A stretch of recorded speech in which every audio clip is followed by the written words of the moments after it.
দীর্ঘ ৯ বছর পর আবার প্রাণ ফিরে পাচ্ছে ব্রিটেনের অন্যতম জনপ্রিয় উৎসব ব্রিকলেন কারি ফেস্টিভ্যাল, যা এবার আয়োজিত হচ্ছে টাওয়ার হ্যামলেটস কাউন্সিল এবং বাংলা টাউন বিজনেস অ্যাসোসিয়েশন বিটিবিএ এর যৌথ উদ্যোগে।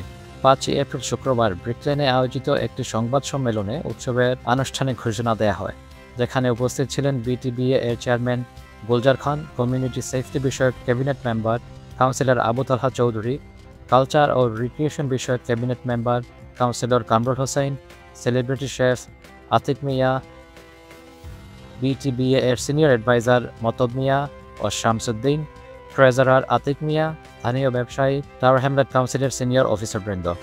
সংবাদ সম্মেলনে উৎসবের বিস্তারিত কর্মসূচি তুলে ধরা হয়, যার মধ্যে রয়েছে ১৯ থেকে ২১শে সেপ্টেম্বর পর্যন্ত চলা ৩ দিন ব্যাপী আয়োজন, যেখানে ২১শে সেপ্টেম্বর রবিবার হবে প্রধান উৎসব দিন। এই উৎসব ঘিরে ব্রিকলেনের ঐতিহ্যবাহী কারি রেস্তোরাঁগুলিতে থাকবে ২০% মূল্য ছাড়।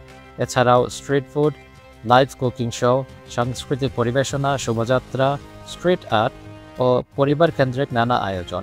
বিটিবিএ এর চেয়ারম্যান গুলজার খান এই উৎসবকে বাংলাটনের প্রাণ ও কমিউনিটির সৃজনশীলতার প্রতীক হিসেবে অভিহিত করেন।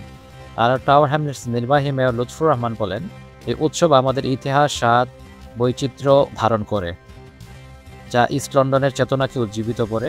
উৎসবে অংশগ্রহণ নিশ্চিত করতে এখনই ইভেন্টব্রাইট ওয়েবসাইটে গিয়ে বিনামূল্যে টিকিট বুকিং করার আহ্বান জানানো হয়, যেখানে ইতিমধ্যে ৪,০০০-এর বেশি মানুষ তাদের টিকিট বুকিং করে রেখেছেন।